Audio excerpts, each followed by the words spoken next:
All right, and we're live. Welcome to Josh and Aaron Talk About Stuff. I'm Josh. I'm Aaron. We're going to talk about stuff. Yeah, we're going to talk about stuff. Full disclosure, full disclaimer, all that jazz. We're going to talk about stuff, and you might not agree with what we have to say, and that's okay. We're just here to talk about stuff from our perspective, and we might go on some sidebars. But what Tangents we're going to do is we got two topics we're going to talk about. One that is personally we want to talk about, and then something culturally, socially relevant with the world today. But I'm going to hit Aaron real quick with a little zinger. I want to know his opinion on something. We recently talked about Foo Fighters' Medicine at Midnight. Yeah. I want to know how you think it stacks up to Pearl Jam's Gigaton. It's not as good. It's just Gigaton is better? Or Gigaton's better. Gigaton is better. But Medicine Midnight is a solid album. I don't care what the reviewers say. I like it. It's a good listen. But yeah, I mean, in terms of those two, putting them side by side, because let's say those two are like they're the last men standing of the grunge era at this point. Pearl Jam and Foo Fighters, and in my opinion, Gigaton is just a more solid release. Okay, so I'm just curious because they're two of your favorite bands. Yeah, absolutely.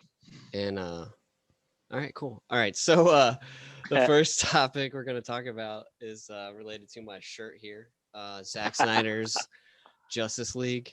It's coming out absolutely March 18th on HBO Max. And like right on. One, I'm more of a DC fan than a Marvel fan. Right, and I'm the opposite, really. You're more Marvel? I'm really more Marvel when I get right down to it. I had to stop and think about it the other day. Like I love some of the DC icons. So here we go, rabbit hole, right? I love the DC icons. I love Superman, Batman, the Flash, the Wonder Woman. There's incredible iconic characters, and I enjoy their stories and their books. But I guess if I was going to really just immerse myself in one universe, it might be Marvel. Okay. But anyway, would you admit that like Batman, Superman, and Joker are way more identifiable throughout the ages than any Marvel character, other than I would say like Spider-Man or Captain America. Other than Spider-Man and maybe Cap? Yeah, 100%. I mean, I was thinking about that because I was wondering. Like everyone knows who Batman and Superman are. Oh yeah, nobody absolutely. knew who Iron Man was until they made a movie out of it. Well, who the heck is that guy? I'd read some Iron Man comics, so I knew who Iron Man was, but I was like, really? He was an obscure character, though. Yeah, outside of Spidey and maybe Cap, there's nobody Hulk that compares. Might be in there, but maybe Hulk. But yeah. Anyway, Zack Snyder's new release, or not? I guess not Zack Snyder's new release. The new cut, right? Yeah.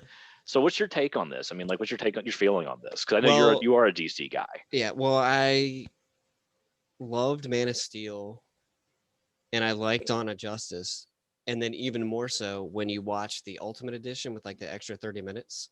Sure. Because there's some pacing things in that movie where you're like, I don't understand what happens. Like when Batman and Superman first come up on screen together in that movie, I was like, why are they? I don't understand how they.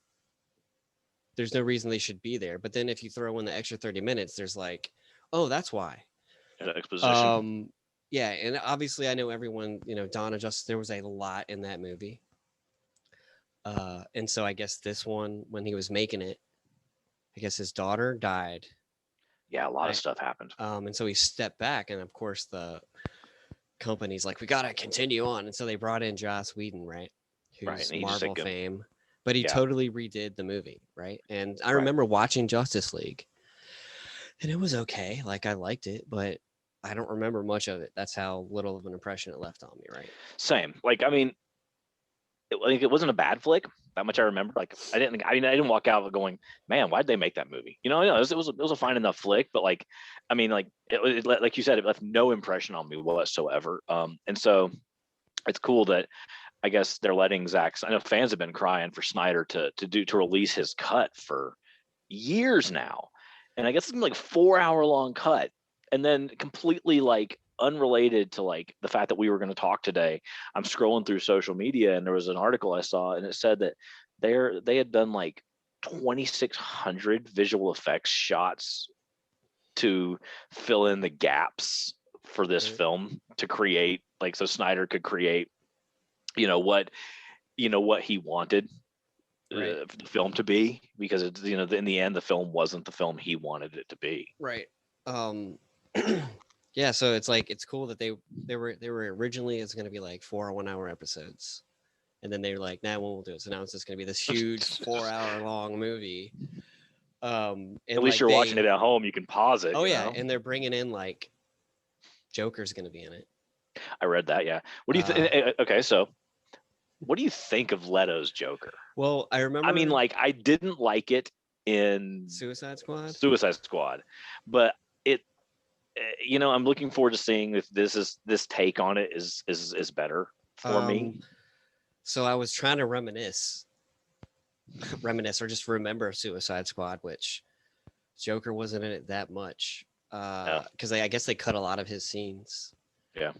And I remember him. I wasn't, like, put off by his version of Joker. I liked his version. His version of Joker feels to me like a lot like the modern comic version of the Joker. Yeah.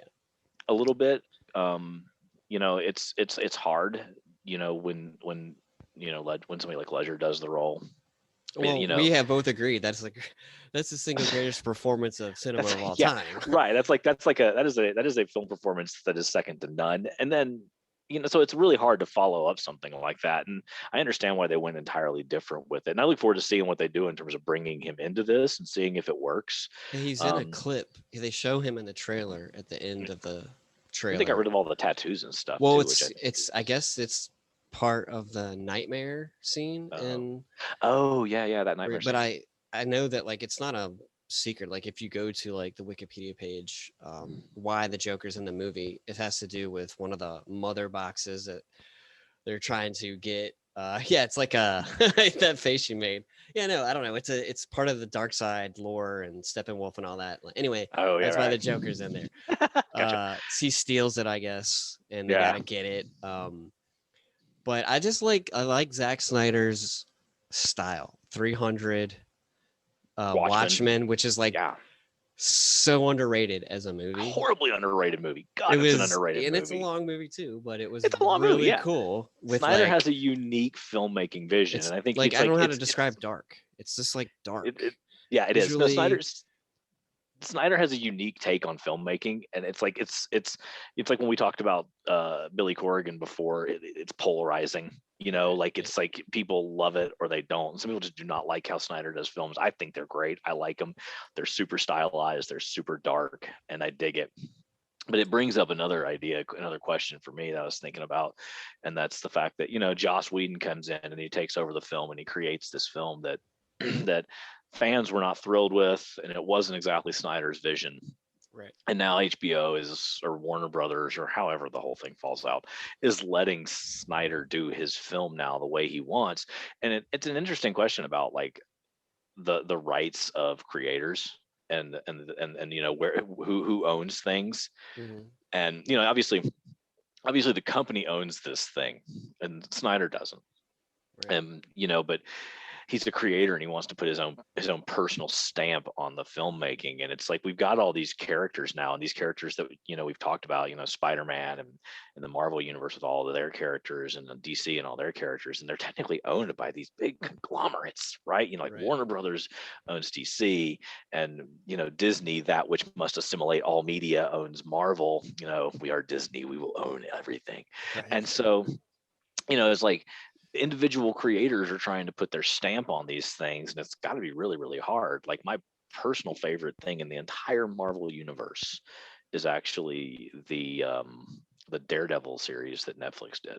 Really? I had never watched it. I think I watched the first episode, maybe. I love it. It's Daredevil is like incredible, and the show is incredible. The character is incredible. He's very like, but anyway, regardless.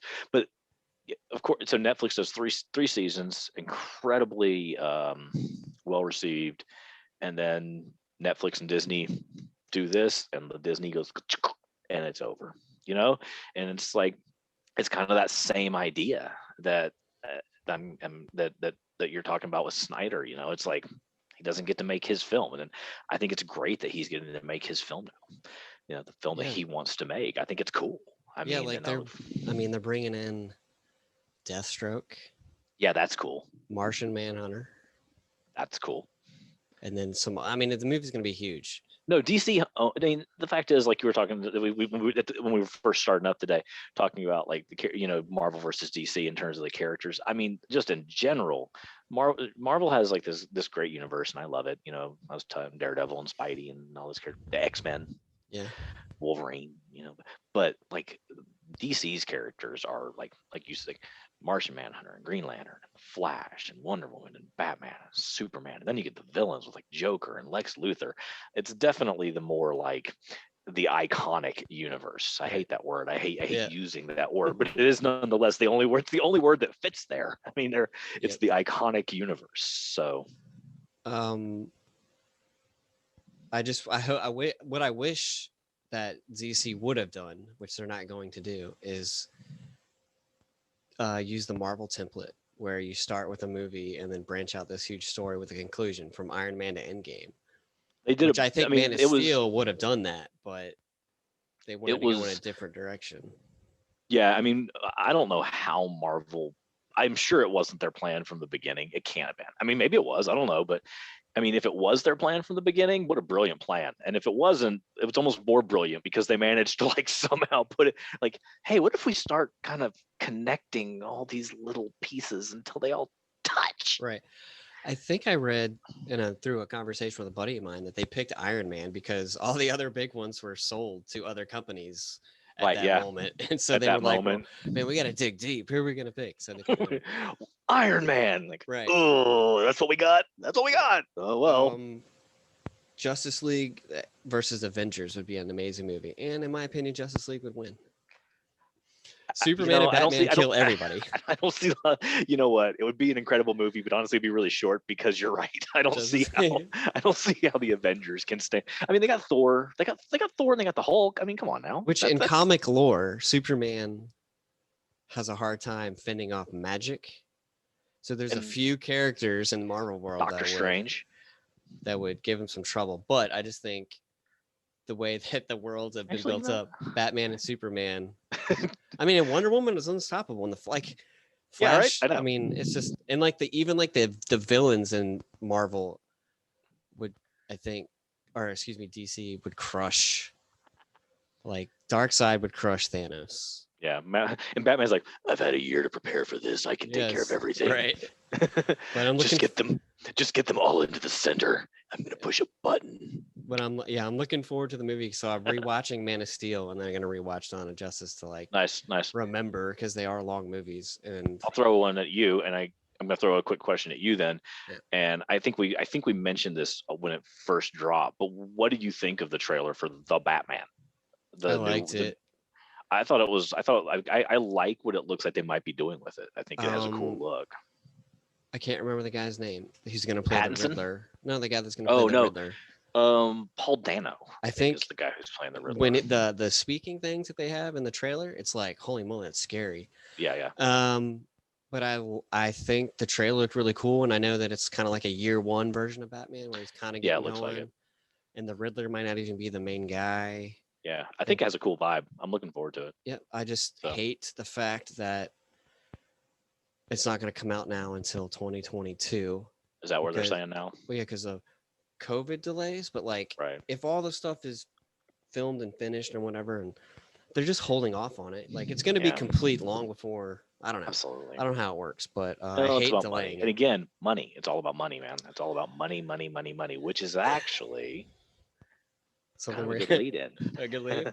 All right, so our second topic you're going to talk about. So that's enough with like the cool stuff. Now we're getting into the real serious stuff. No, man. This is my brain work. I picked socialism for our next topic. Socialism in America. Why is everybody so afraid of socialism? Well, I don't know. So one, it's a huge full disclosure. This is the part where you might want to leave. Right. But like, so I did some research. I looked up socialism again because making sure your understanding of it was. Well, yeah, I think most people devolve it straight to communism, which it is not. Absolutely. Right? Which is not. But socialism is a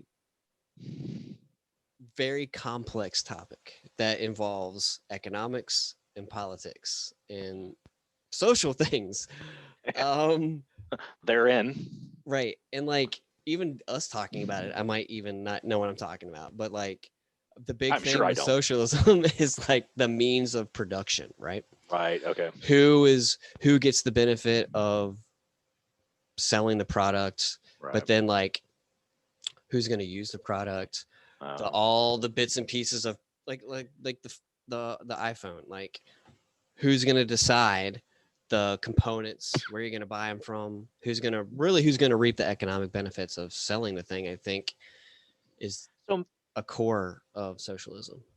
So maybe really the question is this: are we even close to a socialistic system in America? And I don't think we really are. I think what the problem is that nobody understands what socialism really means, and so everybody they get freaked out and they scream, "Oh, socialism!" It's like, okay, look. The fact of the matter is, the government making sure that everybody has health care that's not socialism. That's what people go to. The government run healthcare is socialist, but we have a lot of government run industries and institutions. Right. We do. I mean, the public schools are. That's a socialist institution, 100%. 100% a socialist institution. Social security. I mean, right. The fact of the matter is, free enterprise and capitalism in the United States is never going away. No. The government. Go ahead. Oh no, please. I mean, because like I said, this is more. This is a topic you're, I think, probably more learned on than myself. But it's just, I guess, my feeling. I was just like thinking about like, I'm just trying to apply, my understanding of socialism to. Well, also, yeah, like, so a big thing with socialism, as I've read, and I think I understand, is like the people own the means of production. The people don't own the means of production for education. The government decides that. Right. Taxing rich people more is not socialist in that sense, where, I mean, like, excuse me, welfare is a socialist institution. Right, of course. Medicare and Medicaid, even though we all pay into it, and that's one thing I've tried to thought about, like, is a government expenditure of tax money socialist at its base form? And on my mind is like, yeah, because like people call the interstate highway system that was built in the 50s a socialist institution. It was paid for with tax dollars. Right. So in that sense, is like anything that the government spends money on, a socialist adventure or whatever you want to call it. Like, right. What are people really concerned about when they hear the word socialism? Right. I mean, I think really communism. Right. I mean, people like they hear the word socialism, they hear the word communism, they hear the word socialism.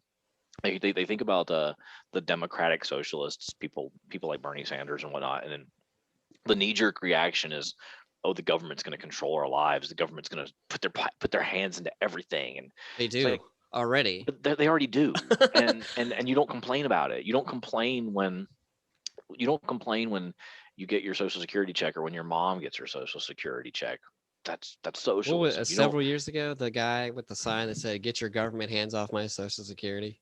Yeah, right. Exactly. Get your government hands off my Social Security check. It's like, homeboy. Yes, we paid into it. It's our money, but right. Some of us get more out of it than others. Right. I mean, I don't want the government in my health care. Well, how did you pay for this doctor visit? Well, Obamacare. Right. Would you consider like subsidies a form of socialism, like a farm subsidy? I mean, in a way it is, isn't it? Right. I mean, it's like, the government aiding production. Right. Like we're paying you to not grow your crops for whatever. Right. Drive up prices. So like, I feel like that's kind of like a socialist thing, a subsidy. We created like everyone is like horrified of this idea, I think, of a large centralized government. That's been, everybody like, it's the whole like Orwell 1984 thing. That's where people's brains instantly go, which is incidentally one of my favorite books of all time. It's which very few people have actually read. Right. Everybody should read it.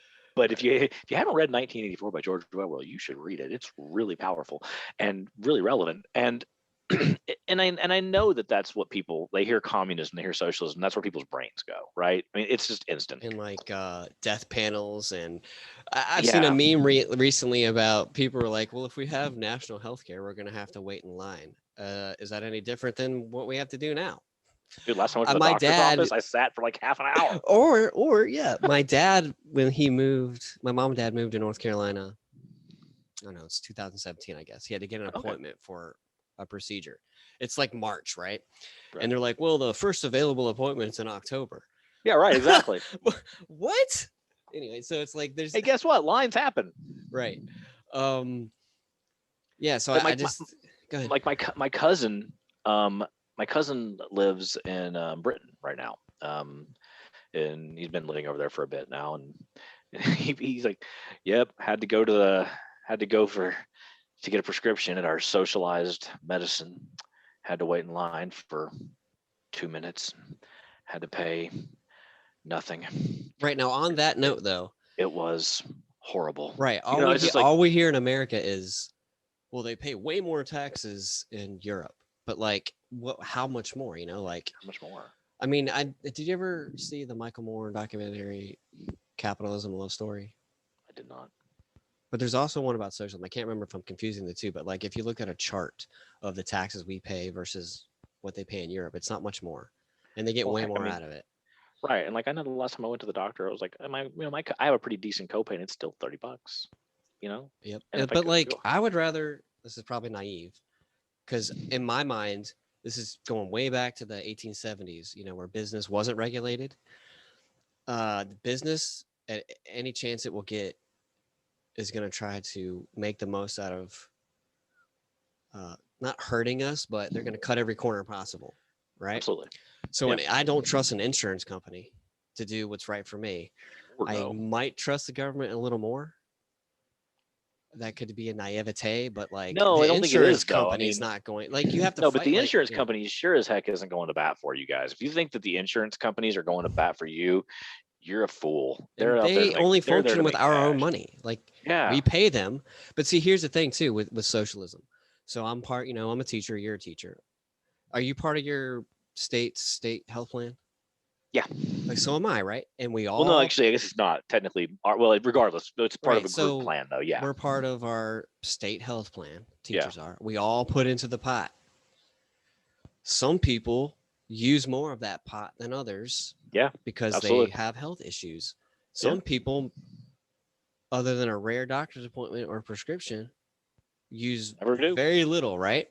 Right. Nobody's complaining about that. At least I haven't heard anybody complain about it. So there's no difference to me in that than having a national version of that, where people all put into the pot for the health of everybody. Like we don't treat each other as human beings. We're very tribalized, which is systemic of a lot of other different reasons. But like, if you buy a house, you have to get insurance, right?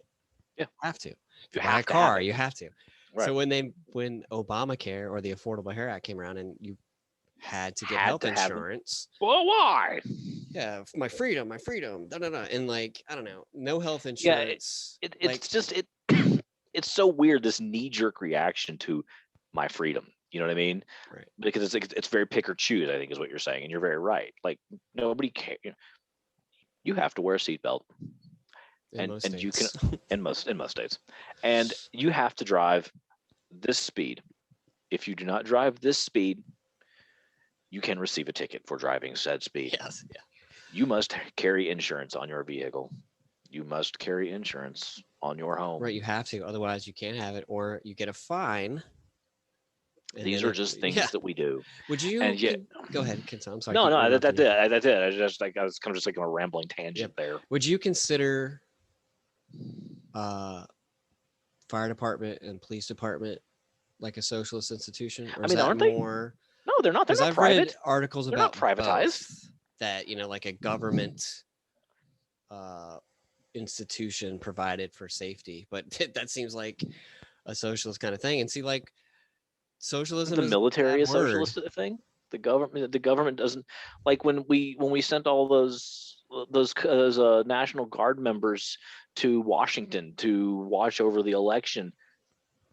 I mean, it's like, and I guess that's what I'm saying. People pick and choose so heavily, and like again, all that it takes is someone branding someone a socialist.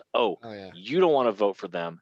they're a socialist, right. And people want to give all the money away. They're just losing their minds, and it's like, why are you losing your mind, guys? I mean, come on. We're not looking to we're not going to close down we're not going to take my brother's sandwich shop, which makes like really fantastic sandwiches, by the way. Right. We're not going to make him all of a sudden let the government run my brother's sandwich shop. Right. You know? That would be the communist part. Right. But like and that's what people's basic services for people, in my mind, a government expenditure of the police department or the fire department, right, is sort of socialist. Now, yeah, it is.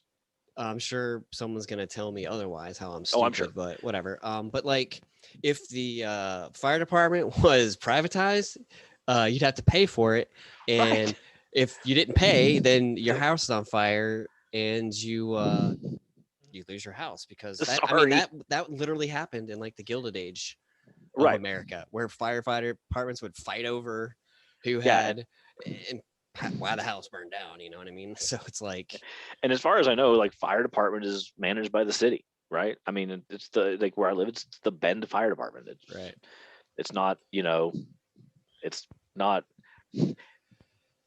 Ed McGee's firefighting service. Right. But it's just, I just Ed, think can you come put the house fire out? No, man, we're all booked up. You're gonna have to call Frank's fire service and see if they can put the fire out. Right. I just think there's more socialism in our country than people care to realize. I think that's the big point I think we're both trying to make right here. Yeah, is that our country is far more socialistic than everybody wants to acknowledge. Right. And I don't know if necessarily, because socialism is more than just economics. Capitalism is almost purely economics, and they're not really polar opposites. Right. I think communism is a polar opposite of capitalism. Yeah, absolutely. Socialism's in the middle there, where the government does control some stuff, but I still don't know where the regular citizens are controlling any of these means of production. Government still does that. Right.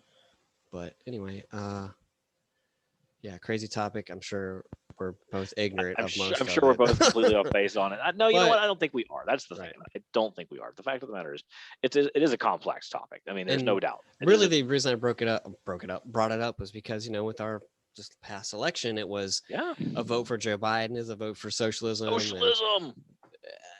But I don't think much changed, and I don't feel yet like my life has become incredibly socialistic with the election of Joe Biden. No. And people like he's not all of a sudden, he hasn't made college free all of a sudden. Lord knows I wish he would, because my son's going to be in debt forever, and I'm going to have to try to help him pay it off. And I'm not advocating, still paying on my loans. Right, like, you're a parent, you have kids, but I'm not advocating for parents to pull their kids from school, because I think public education, while it does need to be revamped, provides a good service, but it's a socialist institution, and if you're completely anti-socialist, then I guess you should pull your kid out of public school. I don't know. Yeah, if you're entirely but that's the thing. If you're entirely free market and capitalist, and you want the government to have no hand in anything, then you really got to logically ask yourself, what is it that you're truly wanting? Oh yeah, and I don't want to pay taxes. All right, how are you gonna pay for the roads? Right, it's a lot of stuff that money goes to. And I guess the other reason I wanted to, it's really relevant now, is the issues they're having in Texas with the weather. Oh gosh. And how, that's a Republican state, probably turning blue soon, but the Texas government is like, doesn't like socialism and all that stuff, but yet of course not. They asked for federal handout, and Joe Biden is going to give it. Of course, he did. Because they needed it. Yeah, which is totally fine. Anyway, yeah. So, tune in next week. Yeah, right. Next week, who knows what we'll talk about? Actually, I think I kind of do. Aaron knows what we're going to talk about. He kind of gave me a little hint, and then tune in next week for what we're talking about if you enjoyed it. And we'll see you next week. See you next.